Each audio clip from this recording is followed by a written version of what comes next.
네, 이 조만간 슈퍼달러 시대가 도래해서 원달러 환율이 1,200원까지 갈 것이다라고 예상했던 이 원달러 환율이 어제는 오히려 1,100원 밑으로 떨어져서 1,090원대까지 와 있습니다. 이름에 따라서 환위험이죠. 환리스크 관리 중요성이 상당히 부각이 되고 있는데요. 환위험이 크다고 하는 것은 다른 입장에서 어찌 생각해 보면은 이 환테크를 잘하면은 어떤 재테크 수단보다도 또 돈을 잘 벌 수 있겠다. 이런 의미도 되겠습니다. 오늘은 환테크에 대해서 이 한국경제신문사 한상춘 논설위원과 말씀 나눠보겠습니다. 위원님 안녕하십니까? 어서 오십시오. 네. 자, 이 달러 강세를 넘어서서 슈퍼달러 시대, 달러당 1,200원대 이야기가 많이 나왔었습니다. 네, 원달러 환율이 사실 3월 중순 넘어서부터 거의 하향 추세로 계속 내려오고 있거든요. 1,100원도 무너졌습니다. 먼저 대내외 외환 시장의 분위기부터 짚어봤으면 하는데요. 네. 네. 가능한 제가 원달러 환율 얘기는 잘 하려나 있는데요. 왜냐하면 우리나라에서 가장 외환 시장에 오랫동안 종사한 사람이거든요. 그러다 보니까 이제 말 한마디가 좀 시장에 많은 영향을 미친다 이렇게 하기 때문에 지금 방송을 통해서는 좀 이렇게 사실 말씀을 안 드릴 날이 있는데요. 아무래도 이제 관심이 되고 또 예상했던 시각과 달리 이렇게 환율이 하락하고 그리고 재테크에서 보면은 사실 가장 그 환테크를 잘하는 사람들이 올해 들어서 돈을 많이 벌기 때문에 오늘은 좀 일반적인 얘기를 하겠습니다. 네. 시장에 영향을 미치는 변수를 제외하고 일단 동향이니까 동향을 좀 자세하게 말씀드리면 3월 연준회의 이전에 사실 그 슈퍼달러 얘기 많았었죠.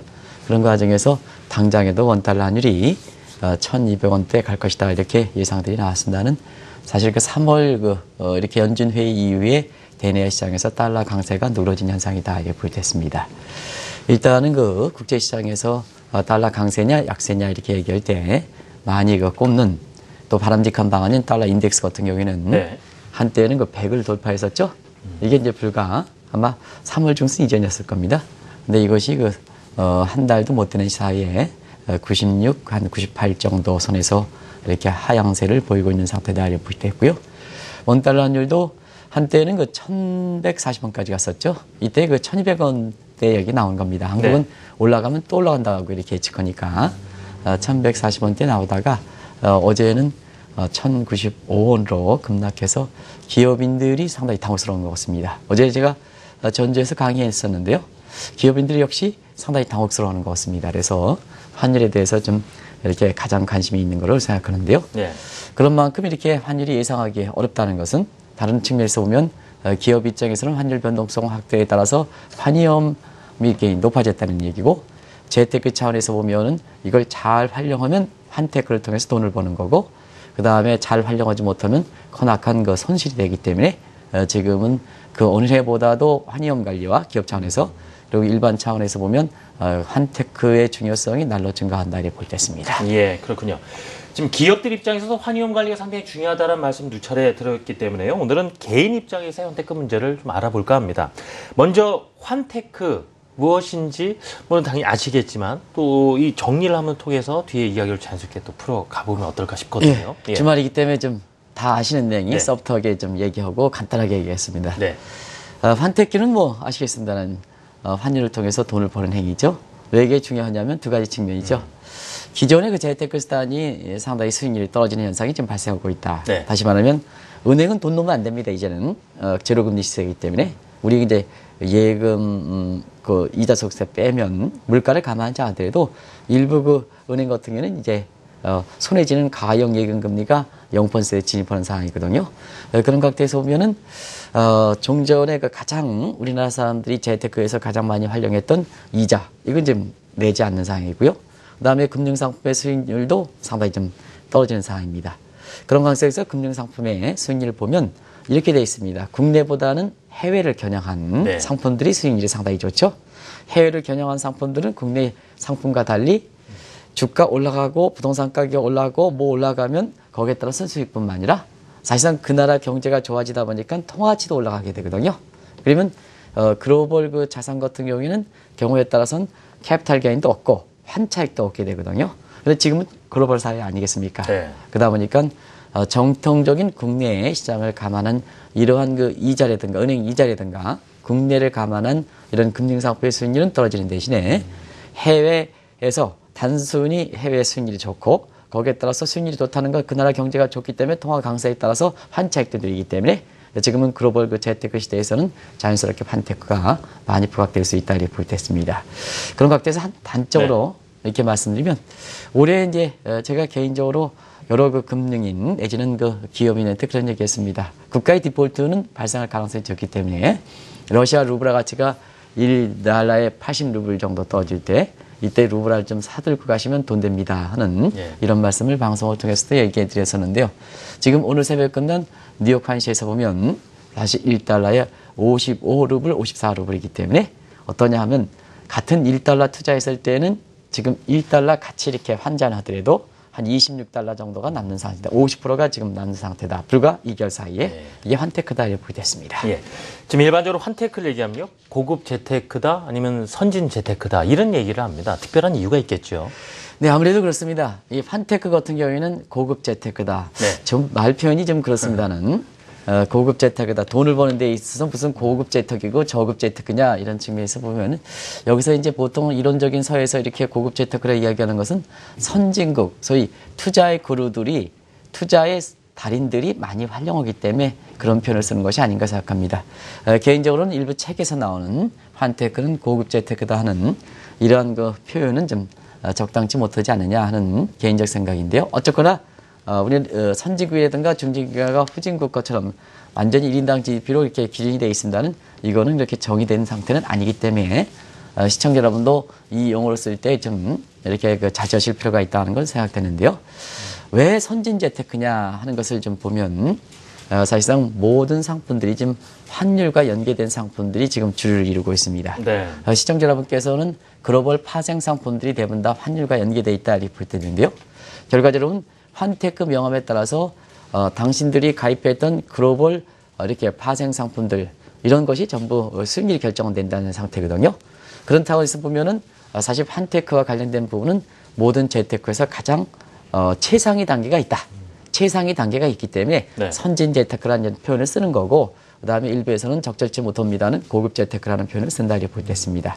자, 대표적으로 워렌 버핏이라는 분이 최근에 유럽에 많이 투자하죠.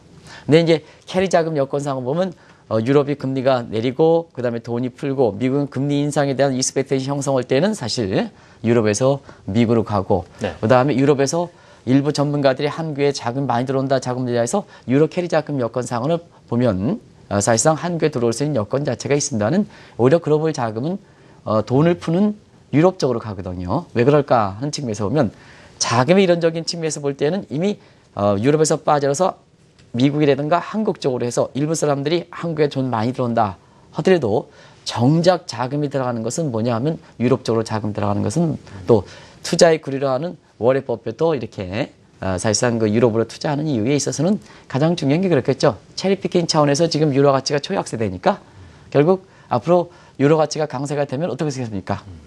결국 유럽에 투자한 상품이 그만큼 주식이라든가 부동산이라든가 경기에서 올라가는 캐피탈 게인과 함께 그다음에 유로 가치가 지금 초약세를 보이고 있습니다는 다시 경제 여건에 맞춰서 유로가 강세가 되면 어떻습니까? 다 같이 되죠. 그런 측면에서 투자의 그러한 워렌 버핏이 가장 일본적인 이론 또 일부 전문가들이 잘못된 분석에 의해서 미국으로 자금이 흘러간다 이와 관계없이 사실 유럽으로 이렇게 자금되거든요. 그게 대표적으로 보면 환테크를 목적으로 하는 이러한 그 워렌 버핏의 전략이다 이렇게 됐습니다. 지금 우리나라에서도 재테크에 있어서 환테크의 중요성이 날로 커지고 있다라고 하는데요. 그만큼 또 환율 변동성도 커지고 있기 때문에 그런 것 아니겠습니까? 네, 환테크를 할 수 있는 여건 자체가 굉장히 좋아지기 때문에 그렇죠. 그러면 자, 환테크를 할 수 있는 여건이 뭐냐 하면 다른 대체적인 투자 수단은 수익률이 높으면 환테크는 상대적으로 솔대가 되겠죠. 근데 다른 재테크 수단이 수익률이 떨어지면 환테크 할 수 있는 여건 자체가 좋죠. 주목을 더 받게 되고요. 그렇습니다. 그런 측면에서 시청자 여러분 지금 전통적으로 생각하시는 은행의 이자라든가 이런 것이 얼마큼 지금 현실적 입장인가 하는 것을 보시면 되겠고요.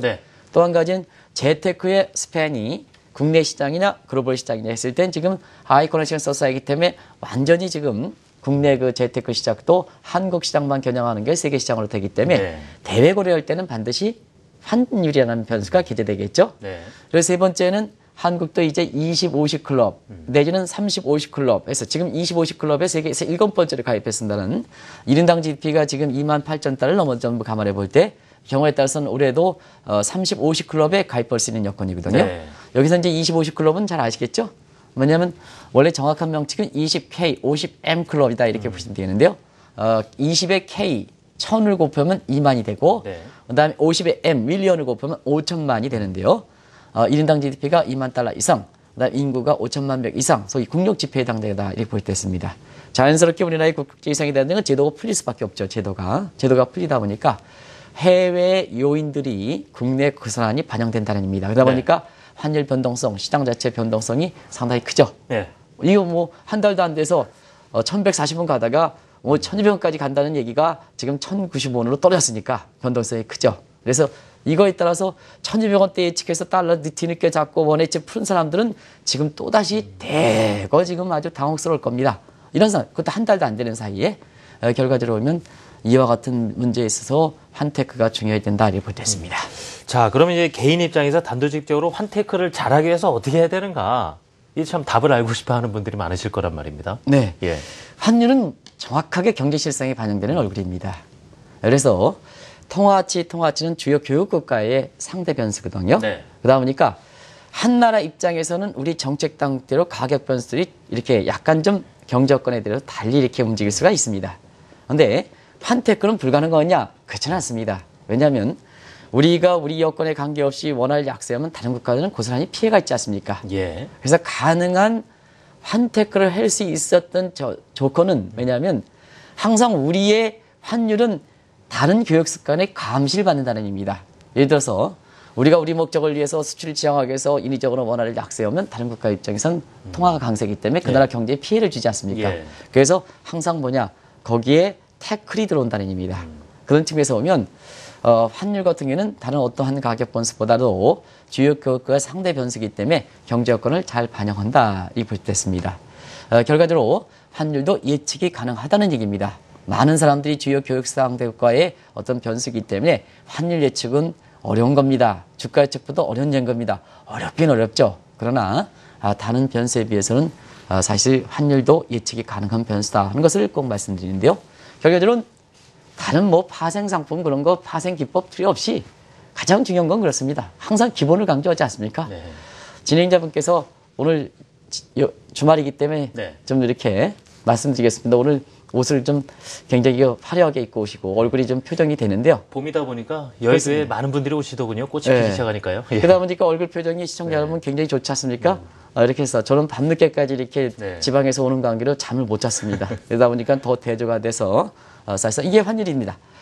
그러다 보니까 진행자분께서 이렇게 몸 상태가 상당히 좋아서 돋보이다 보니까 아마 시청자분 중에서 많은 이렇게 여성 팬들 같은 경우에는 관심이 상당히 높겠고 관심이 높다 보니까 거기에 투자자 입장에서는 그만큼 관심이 높다는 것은 돈을 많이 투자한다는 얘기고 돈을 많이 투자한다는 것은 결과적으로 그만큼 수익이 난다는 거 아니겠습니까? 예. 그래서 항상 환율이 어렵다 하는 것보다는 사실 그 기본에 충실하면 환율 예측은 어느 정도 가능하다. 네. 그래서 모든 재테크는 기본이 충실하다. 네. 기본에 따라 간다. 결국은 예측 능력에 좌우된다. 이렇게 볼 때 있습니다. 자, 그럼 환율 예측 능력을 키우기 위해서 어떻게 해야 될까 하나씩 힌트를 얻어보겠습니다. 앞으로 결국 원달러 환율이 그럼 어떻게 될 것인가 예측을 해봐야 될 텐데요. 이 환율에 영향을 미치는 변수들도 잘 선정을 해서 주시해 볼 필요가 있습니다. 예. 네, 환율은 그 종합 세트, 그 예술 네. 작품이 있대. 저는 뭐 환율이라는 것은 아트라고 표시합니다. 아트, 테크닉이 아니라 아트라는 표현을 씁니다. 그렇기 때문에 모든 사람들이 환율을 예측할 때 한번 뭐 차트 분석 가지고 이렇게 갔으니까 이렇게 한다. 올라갔으니까 올라간다. 이런 분석은 아주 아마추어 분석입니다. 맞지도 않고 그런 사람들이 한 달 전에 얘기했던 그런 시각에 지금 얼마큼 기업들이 다격스럽습니까? 아트기 때문에 그만큼 정성을 많이 비춰야 된다는 얘기거든요. 또 남한테 얘기할 때는 네. 차트 하나 분석해가지고 얘기하면 절대적으로 안 된다. 아트니까 가장 정성스럽게 얘기해야 된다. 그래서 제가 우리나라에서 외환시장을 가장 오랫동안 합니다는 이런 공적인 장소에서 환율과 관련돼서 가능한 안 얘기합니다. 또 특히 환율 수준과 관련해서는 가능한 안 얘기라고 말씀을 드리는데요. 그런 각도에서 보면 아트니까 하얀 종이에 아트를 하려면 예술을 하려면 그만큼 많은 구성 요소가 있어야 된다는 의미입니다. 그래서 그런 구성 요소들을 이렇게 볼 때는 네. 일단은 뭐냐 하면 가장 중요한 것이 미국의 금리 인상에 따라서 역시 달러 강세 문습, 달러 위상을 찾아갈 것이냐 하는 의미에 이게 이제 가장 큰 문제겠죠. 그다음에 지금은 사실 달러 강세 문제가 엔화라든가 위안화의 어떤 향방에서 많이 자드는 유로의 향방에서 많이 자드는 측면이 있습니다. 왜냐하면 근린공파적인 측면에서 달러가 조금 이따 말씀드릴게요. 네. 달러 강세 문제가 되기 때문에 엔화, 위안화, 유로화의 향방도 또 통화정책과 관련된 이 향방도 굉장히 주목할 사항이다. 우리가 달러 강세는 미국 측 요인만 보면 안 된다. 다른 측 요인도 봐야 된다 하는 걸 말씀드리고 그리고 원달러 환율 문제니까 국내의 요건이 이게 되겠죠. 경제정책에서 최경환 경제팀의 경기병책이 소위 초이믹스가 성공할 것이냐 문제, 국제수지에서 경상수지 흑자가 지금 대규모 추세가 지속되는데 이게 계속될 까 문제 하는 문제. 그리고 중요한 것은 뭐냐면 심리 문제입니다. 결국은 많은 펀더멘탈 요인이 있다 하더라도 사람이 심리가 바뀌면 불안하면 그만큼 원달러 환율이 올라간다는 얘기거든요. 그런 각도에서 보면 심리 상태도 중요하기 때문에 이러한 다른 변수도 있습니다는 이런 네 가지 변수가 많이 좌우하지 않겠나 이렇게 보고 있습니다. 예. 역시 이 최대 변수라고 한다면요. 달러 강세가 다시 이제 나타날 것이라는 부분인데 지금 주변 여건상 유럽 쪽은 양쪽 하나를 이제 본격적으로 뛰어들었고 일본은 또 엔저라는 거 계속 추진하고 있고 그러다 보니까 상대적으로 달러 강세가 될 수밖에 없는 여건이어서 이러다가 달러 강세 보이다가 또 슈퍼달러 시대까지 이게 연결지어서 생각해 볼 수가 있겠는데 그 가능성이 이제 얼마나 될 것인가 하는 부분입니다. 네, 이 대목은 우리가 예전에 3월 그 연준회의 직전에 사실 원달러 환율이 1140원 이렇게 갈 때 한번 달러 강세의 성격에 대해서 네. 달러 인덱스 가지고 설명했던 대목이죠. 그렇습니다. 그래서 그때 당시에 달러 인덱스 부분이 미국 측 요인이 아니라 다른 국가의 요인이기 때문에 네. 사실 이것은 그렇게 지속 가능성이 없습니다 하는 것을 말씀드린 적이 있는데요. 워낙 환율이 어제 1,090원 떨어져서 그 과정을 보겠습니다. 그렇습니다. 여기서 달러 강세, 슈퍼 달러 얘기하시는 분 한번 다시 한번 보시겠습니다. 그래서 좀 공부 좀 하시고 여기 와서 좀 얘기 좀 하셔야 시청자분도 정확하게 평가할 수 있다는 얘기입니다. 이렇게 보면 사실 그때 당시에 환율이 1,140원 가서 원해지를 풀 것이냐 아니면 환율이 일부 예측 기간에 2분기 평균이 1,180원 갈 것이다 하는 이런 증권사 예측 페이퍼도 나왔습니다는 제발 그런 분 한번 이런 정도는 좀 기본적인 지식은 좀 알고 있어야 된다는 걸 꼭 말씀드리는데요. 왜냐하면 지금 달러 강세는 일반적으로 중심통화이기 때문에 달러 인덱스 가지고 얘기한다. 자, 그러면 충분히 달러 강세가 나올 수 있는 여건은 된다. 왜냐? 자, 지난 1년 동안 달러 인덱스가 20% 정도 올라갔습니다. 이 수준 같은 경우는 과거에 비교해 볼 때 3차례 정도 있었거든요. 한번 자막을 김영경 PD께서 보여주시겠습니다. 여기 보면 세 가지 달러 강세 얘기 나올 때가 여러분 시청자분 잘 아시겠으면 프라자 협정 직전에 미국의 레이거노믹스 추진할 때 경제는 어렵습니다는 미국의 달러 강세에서 이것이 85년 8월 프라자 협정에서 엔화 강세, 달러 약세를 도모했던 프라자 협정을 도출했던 바로 직전입니다. 네. 이때 달러가 19% 올라가서 사실상 미국 경제에 상당히 부담이 됐던 때고요. 2009년 금융위기 직후에 이건 트래피킹적인 차원에서 사실 금융위기 직후에 달러가 미국 경제 붕괴된다 해서 달러가 상당히 약세가 돼서 이거는 달러 강세라기보다는 사실 금융위기 미국의 주가가 다시 올라가니까 트래피킹 차원에서 미국 경제 여건에 관계없이 다시 올라갔던 정면 그리고 마지막으로 이번 같은 경우는 20% 올라간 정도거든요. 그래서 측면에서 볼 때 다시 한번 말씀드리면 이것이 달러 인덱스라 보면 미국 측 요인이냐 아니면 다른 달러 인덱스 국가를 구성하고 있는 다른 국가들의 자국통화 약세 정책이냐 네. 이 모습을 우리가 봐야 되거든요. 인덱스 자체를 보지 말고 그런 측면에서 보면 이번 같은 경우에도 미국 측 요인이 있긴 합니다는 달러 인덱스를 구성하고 있는 이러한 유로화 부분 60%인데요. 이게 돈 풀었죠. 많이 풀었죠. 시청자 여러분 잘 아시겠습니다는. 그리고 일본도 엔화도 한 11% 되는데 돈 추가 약세했죠. 그리고 캐나다 달러도 한 인덱스 구성이 한 8% 7% 되는데 금리 내렸죠. 그 다음에 스웨덴 크로나 환율이 들어가 있고 있는데요. 여기도 마이너스 금리제 도입했죠. 스위스 프랑화도 사실 마이너스 예금제 도입했죠. 네. 그러다 보니까 돈 풀고 금리 인하에 따라서 자국통화 약세에 따라서 미국이 앉아서 당하는 달러 강세의 성격을 갖고 있다 이렇게 볼 때 있습니다. 그러다 보니까 증시적 측면에서는 어떠냐 하면 원래 자국의 여건을 반영한 달러 강세라면 미국의 주가는 올라야 됩니다. 네. 아무래도 시청자 여러분 시청자 여러분도 진행자분께서 몸이 이렇게 튼튼하셔가지고 얼굴 화색이 돌면 많은 사람이 관심을 끌 수밖에 없지 않습니까? 그러면 강세가 되면 사실 돈이 몰리게 되고 주가가 올라가야 되는데 왜 지금 미국에 대해서 달러 강세에서 아이러니컬한 반응을 보이느냐 하면 다른 국가, 지금 진행자가 몸 상태가 안 좋은데요. 내가 더 몸 상태가 안 좋은 상태다 보니까 결국 진행자분은 몸이 안 좋은데도 불구하고 예. 상대적으로 좋아 보인다는 얘기입니다. 그러면 싸움이 일어나면 자기 몸 상태가 안 좋은 상태에서 내가 느닷없이 들어오는 상태에서 더 강세가 되니까 한 번 때릴 거, 세게 때릴 거, 천천히 때릴 것을 더 세게 때려 당할 수 있다는 얘기거든요. 그런 각도에서 설명하시면 된다 이렇게 볼 때 있습니다. 그래서 한 달도 안 되는 사이에 원달러이 1140원 가다가 지금 1090으로 내려왔는 이런 배경이 바로 이런 측면에서 설명을 드릴 수가 있다고 볼 때 있습니다. 그럼 그 말씀 듣고도 이렇게 자세하게 유추해 보면은 지금 다른 국가들의 인위적인 평가 절하에 따라서 달러가 강세 성격이 있다라고 했을 때 지금 미국 경제 입장에서는 달러 강세로 가면 상당히 부담스럽다는 건 누누이 말씀드렸기 때문에요. 계속 강세로 갈 경우는 미국에서도 우려할 것이고 가만히 있지 않게 될 것이고 결국 우리 이 원화 자체의 평가 절상 압력도 자연스럽게 증대되지 않겠는가 이런 식의 유추가 가능하지도 않을까 싶은데요. 어떻게 보시는지요? 그러면 중요하죠. 예. 왜냐하면 지금 미국 경제 보면 작년 4분기 성장률도 떨어졌습니다. 1분기 성장률 아주 어떻게 나올 것이냐. 2분기보다는 작년 4분기보다는 2.2% 떨어질 거를 보는 확실하게 떨어지거든요.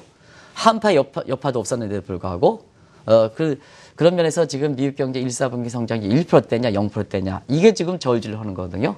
그러면 4분기 성장 2.2%도 3분기 5%에 비해서 절반이 떨어졌습니다는 올해 1분기에는 느닷없이 얘기하는 한파 얘기도 그 충격이 없었습니다는 지금 성장률이 1%냐 0%대냐 이거 가지고 놓고 오는 거거든요.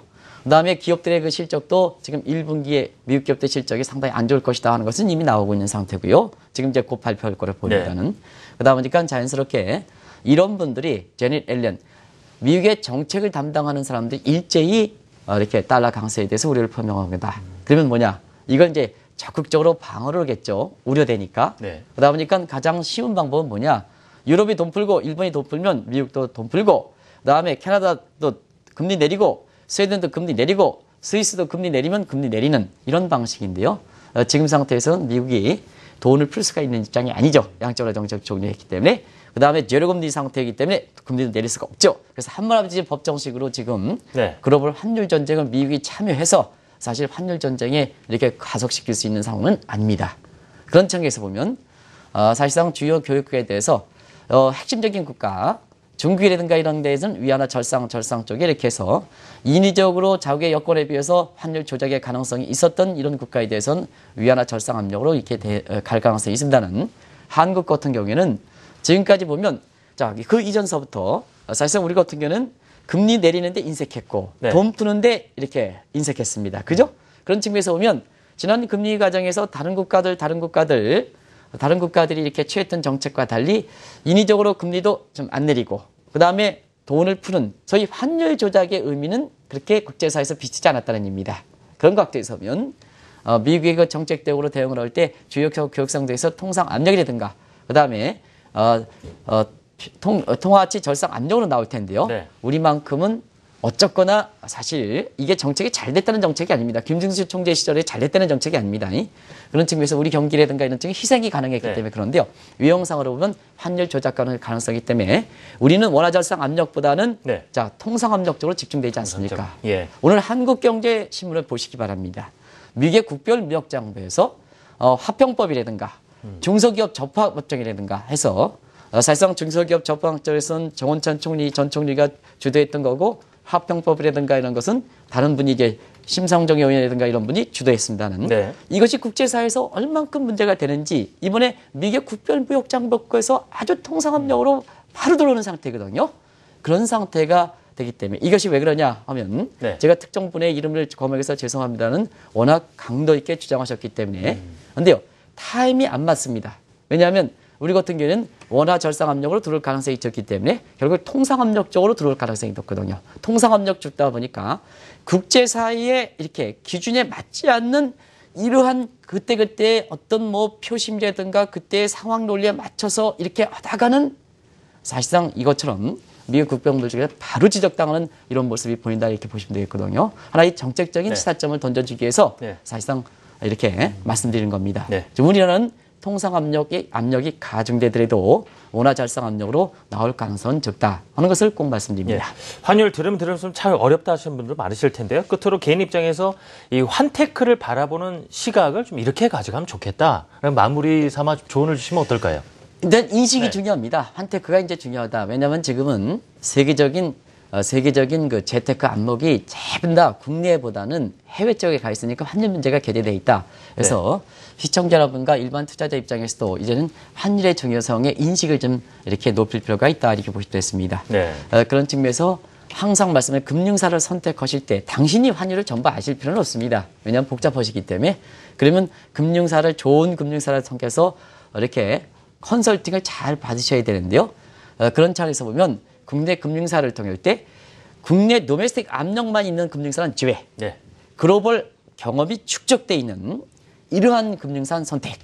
그러면 국내 은행은 글로벌 압력이 그렇게 많이 갖춰 있지 않았다 보니까 증권사라든가 이런 데 선택할 필요가 있다는 것을 말씀드리고요. 그다음에 항상 이 외국의 업력은 많은 경험과 지식과 축적이 쌓여야 됩니다. 사람이 축적돼 있어야 됩니다. 우리가 글로벌 자산관리 한다 하더라도 표방만 하고 되는 게 아닙니다. 표방만 했다가는 선무당이 더 어렵게 되는 거거든요. 그래서 글로벌 자산 운용 인력과 관련된 인력적인 측면에서 많이 축적되어 있는 금융사를 선택하는 것이 좋은 방안이다 이렇게 볼 때 있습니다. 네. 다른 것을 말씀드리면 네트워크를 구축하는 겁니다. 환율 전문가. 다 맞는 건 아닙니다는. 그래서 환율 전문가의 네트워크를 구축하는 것이 개인의 돈 버는 방법이 중요한데요. 글로벌 환율 전문가가 누가 있느냐 하는 각도에서 보면 굳이 말씀드리지는 않겠습니다는 한국경제TV 같은 이렇게 그때그때마다 발빠르게 이렇게 된 것도 한국경제TV와 잘 네트워크 하는 것도 이것도 환율 전문가의 네트워크를 구축하는 방안입니다. 그래서 시청자 여러분 게을리지 마시기 바랍니다. 자, 당신분들의 수익을 결정하는 80% 요인이 국내 요인이 하고 그다음에 해외 요인이 결정됩니다. 그런데 해외 요인이 결정되는데 해외에서 여러분이 주무실 때 해외 시장은 활활 타오르고 있습니다. 근데 당신의 수익은 80%를 좌우합니다. 그런 측면에서 보면 왜 저희들이 2시서부터 이렇게 일어나서 여러분의 시청자분을 위해서 이렇게 하느냐. 한국경제TV에 오면 여러분의 수익을 80%를 좌우하는 것이 여러분 주무실 때 활활 타오르기 때문에 그래도 그건 보고 여러분한테 이건 말씀드려야 되지 않아요. 다 맞는 건 아닙니다는 그런 차원이다. 이렇게 애써서 알겠습니다. 방송을 하니까 한국경제TV와 네트워크를 구축하시는 방안이 아주 좋은 방안이다. 이렇게 보시면 되겠습니다. 고맙습니다. 자, 오늘 환테크에 대한 이야기 나눠봤습니다. 한국경제신문사 한상춘 논설위원이었습니다. 위원님 고맙습니다.